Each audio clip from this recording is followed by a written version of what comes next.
The champagne flutes clinked. Fake laughter rippled across the manicured lawn. And somewhere between the string quartet and the shrimp cocktails, I stood alone, an outsider at my own brother's engagement party. "Why is she even here?" someone whispered behind a wine glass. "She's just the daughter who ran away and came crawling back," another chuckled. "Before we begin, drop a comment and tell us what would you do in this situation? Be honest, tell me in the comments below. We read every comment. Let's begin." I ignored them. I had gotten used to the stares, the smirks, the polite smiles that carried daggers underneath. Still, I kept my chin high. But then I felt the sudden rush of silence. A heavy hush. My father's footsteps echoed like a hammer on marble as he approached. "You really showed your face here, huh?" he snarled. "Nice to see you too, Dad," I replied calmly, offering him the same cold politeness he'd always served me growing up. "You've got some nerve." His voice cracked with restrained rage. "This is James' night. You showing up like this, you're a disgrace." The crowd watched, wide-eyed and thrilled. Engagement parties were rarely this entertaining. "Dad," I began, trying to keep my voice steady. "I RSVP'd. I was invited." "By who?" he hissed. "You weren't invited by me. And this isn't your place anymore." I should have walked away. But I didn't. I looked him in the eye and said the truth. "You made it clear a long time ago. I wasn't part of this family. I didn't come to stir anything. I just wanted to wish James well." "Wish James well?" he scoffed. "Wish him well after you abandoned your family to chase, what, some fantasy life with that nobody you married? You embarrassed us. You're not my daughter anymore." And then he shoved me. Hard. My heels slipped on the edge of the stone border behind me. And just like that, I fell backward into the cold, glittering fountain. Gasps. Laughter. Clapping. "She's lucky we even let her in," my stepmother barked from across the courtyard. Her pearls bounced as she chuckled and sipped her white wine. "Serves her right," someone else muttered. "This is better than the speeches," came a voice from behind the floral arch. I sat up, drenched, mascara running, hair plastered to my cheeks. But I didn't cry. Not this time. Instead, I smiled. A slow, steady, almost eerie smile as I wiped the water from my face and said, "Remember this moment." That's when the front gates opened, and every guest turned. A black Bentley rolled up the stone path, flanked by two matte SUVs. Security stepped out first. Two men in crisp black suits scanned the yard.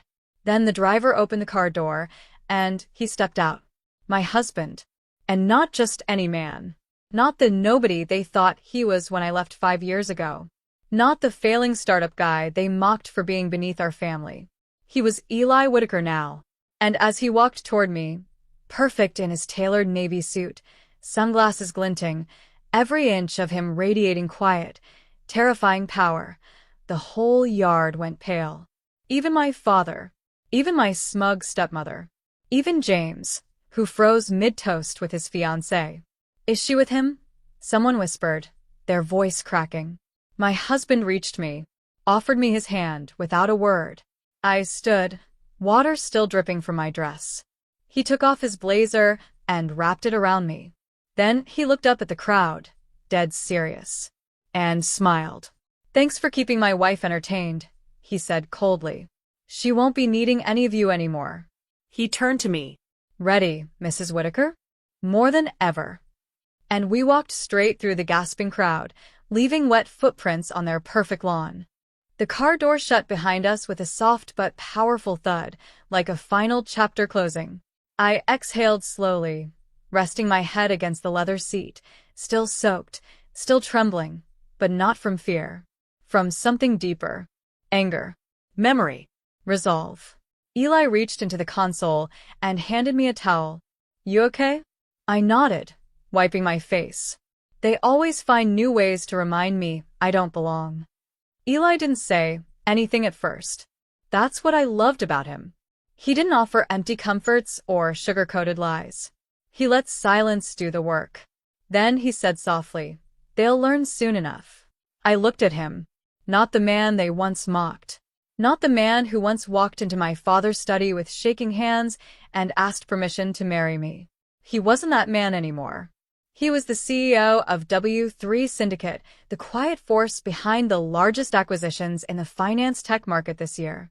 The kind of man who bought buildings, not bouquets. And he had done it all after they cast me out. You told me to remember that moment, he added, eyes still on the road ahead. But I think they're the ones who should remember it. I gave a half laugh. You think they even realize who you are? Oh, they do now. He wasn't lying. Because 5 minutes after we left the party, my father was dialing me. Over and over. I didn't answer. My inbox pinged. Harper. Please. Call me. We didn't know. Let's talk. That was just a misunderstanding. It got out of hand. It was surreal. The same man who disowned me in front of 200 guests, who shoved me into a fountain, who publicly screamed I wasn't his daughter anymore, was now trying to talk. But I didn't reply, because now I had the leverage. The next morning, we didn't go home. We drove downtown, into the core of the city, to a high-rise where Eli's name was etched into the marble at the lobby entrance. W3 HQ. Come in with me, he said, holding the door. I frowned. Why? I've got wet hair, no makeup. I need you in the boardroom. What? He smiled. Because today's the day you sign your name on something they thought you'd never touch again. We took the express elevator to the 48th floor. When we stepped into the boardroom, the executive stood. Not for Eli, but for me. Gentlemen, Eli said calmly, this is Harper Whitaker. You may know her as my wife. But you should also know, starting today, she owns 51% of Crosswell Holdings. Silence. Stunned faces. Crosswell Holdings. My father's company.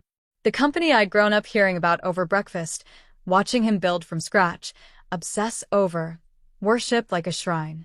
The company he always said would only be passed on to someone capable, not a dreamer, not a girl with soft hands. He gave it to James. Never to me. What he didn't know. 2 years ago, when Eli began quietly buying out distressed companies, we came across one of Crosswell's shell vendors. Eli asked me to look into it. I did. And what we found? Crosswell had debt. Hidden, dangerous debt. Eli made a plan. I helped him. We didn't destroy Crosswell, we saved it. Discreetly. Legally. Powerfully. Then we acquired 32% over the span of a year. Then another 10% from a forgotten stakeholder in France. The rest? Yesterday morning. The final shares. All in my name. Congratulations, the CFO said, finally finding his voice. You're the majority shareholder now. I smiled. Thank you. I signed the papers. Elegant black ink on cream linen stock. And just like that, I own the company my father swore I'd never be good enough for. I leaned back in the chair. Not out of arrogance. Not even revenge. But peace. Pure, quiet, overdue peace. Want to send the board a memo? Eli asked, half teasing. No, I replied. Let's send an invitation. Invitation? I nodded. To the next executive roundtable. Eli raised a brow. Where? I smiled. Same place they threw the engagement party. 3 days later, the sun was sharp and merciless over the glass estate where it all began. The same estate where I was pushed into a fountain.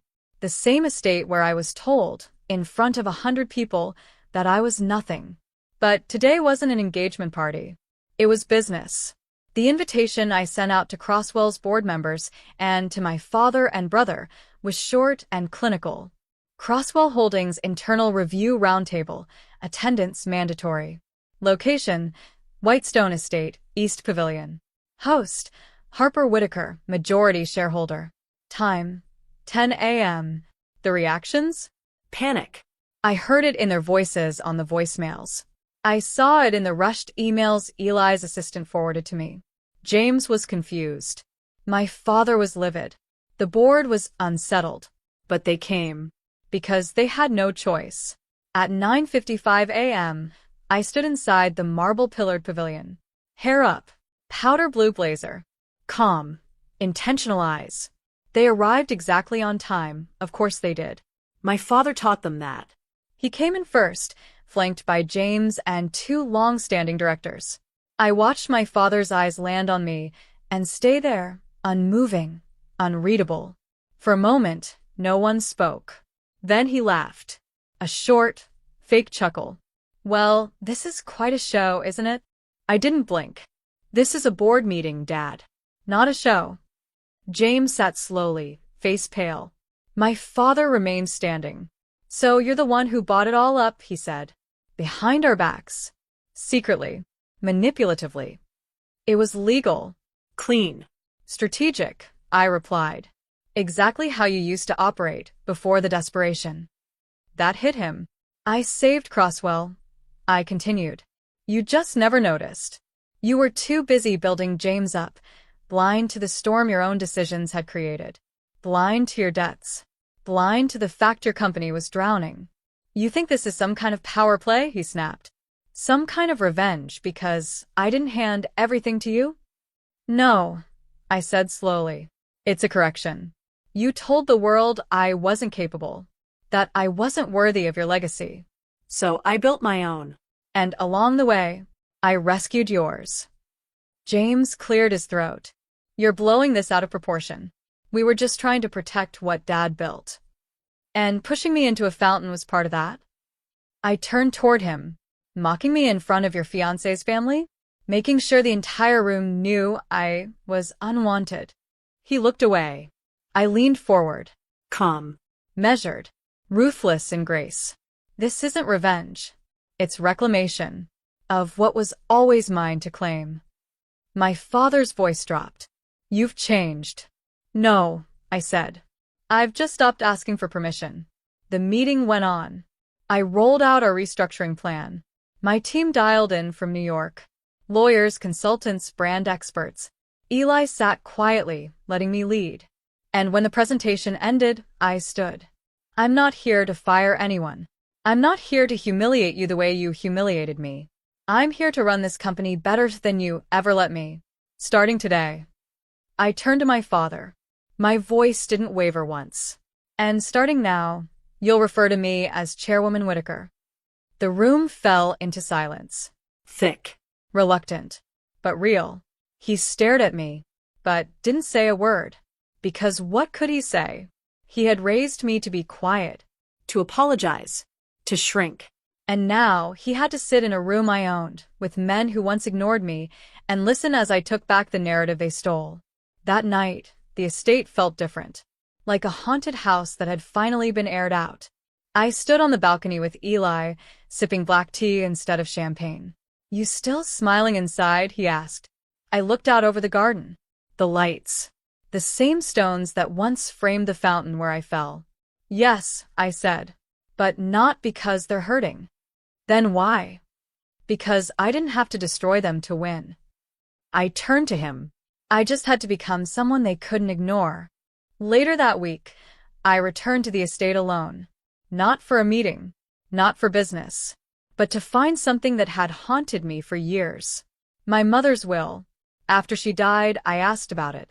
My father said there was nothing left and that she had signed everything over to him. But I never believed that. And now I had the legal power to look.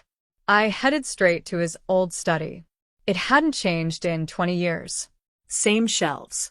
Same framed photo of James shaking hands with the mayor. Not a single photo of me. I opened drawers. Folders. Beneath stacks of dusty ledgers and irrelevant documents, there it was. A slim, yellowed envelope. Unopened. Handwritten. To Harper Whitaker. From Mom. If they ever try to erase you, read this. My hands trembled. I opened it. Inside was a short letter. My mom's voice echoed in every line. Harper, if you're reading this, it means your father did what I feared, cut you out. But I need you to know this. I left everything to you. The trust. The lake house. The stocks. All of it. I saw what he tried to do to you. I saw how hard you worked. I believed in you, even when no one else did. They'll lie. They'll hide this. But the truth belongs to you. With all my love, Mom. I froze. That lake house? Sold 5 years ago by my father and stepmother. Said it was never mine to claim. The trust? Emptied. The stocks? Transferred to keep the family afloat, they said. I wasn't angry. I was done being angry. But now I had proof. And I wasn't going to scream. I wasn't going to throw things. I was going to expose them. Quietly. Cleanly. That evening I met with our family attorney. I laid the letter on his desk. His eyes widened. Harper, this changes everything. Good, I said. Do you want to press charges? No, I replied calmly. I want the truth revealed, publicly. He nodded. Then you'll need to show up at the inheritance review. I'll be there. The hearing room was quiet. Too quiet. My father sat stiffly beside my stepmother, jaw clenched. James looked uncomfortable, constantly checking his phone like he wanted to be anywhere else. The family lawyer stood at the head of the table, holding the letter I'd found. Cleared his throat. Before we proceed with the scheduled review of asset transfers, he began, Ms. Whitaker has submitted new documentation in your late mother's original handwriting. My stepmother rolled her eyes. This is absurd. The lawyer didn't even flinch. The handwriting and signature have already been verified. It's real. And binding. He opened the letter and read it word for word. Every single line. I didn't look at anyone while he read. I didn't need to. But when he finished, I heard it. A quiet gasp. Then silence again. Then the lawyer continued. In accordance with Mrs. Eleanor Whitaker's written and undisclosed final request, all assets, the trust, the remaining estate funds, and ownership of the lake property were meant to go to her daughter, Harper. James whispered. Wait, what? The lawyer ignored him. These assets were instead misappropriated. That's fraud. We're currently pursuing a full investigation. My stepmother slammed her hand on the table. We thought the trust was invalid. We were told. You told yourselves, I said, finally meeting her eyes. You both lied. And then you lived off of what she left for me. My father didn't speak. He couldn't. Because everything he had, his last ounce of pride, was now tied to an exposed fraud. You tried to erase me, I said softly. But Mom didn't forget. The lawyer turned to me. Harper, if you'd like to make a final statement. I stood. Calm. Confident. Whole. No revenge, I said, looking each of them in the eye. Just truth. I didn't come to ruin you. I came to show you who I've become. Not in spite of your cruelty, but because of it. My father blinked. I don't know if it was guilt. Or shame. Or just the realization that I'd finally become the one person he couldn't control. I walked to the door. And just before I stepped out, I turned. You said I wasn't your daughter anymore. Pause. Turns out you were right. I walked away. Not just from the room, but from everything that had ever made me question my worth. That night, I stood with Eli on the balcony of our penthouse, watching the city shimmer. He wrapped his arms around me. Proud of yourself? He asked. I smiled. No. Not proud. I whispered. Just finally free.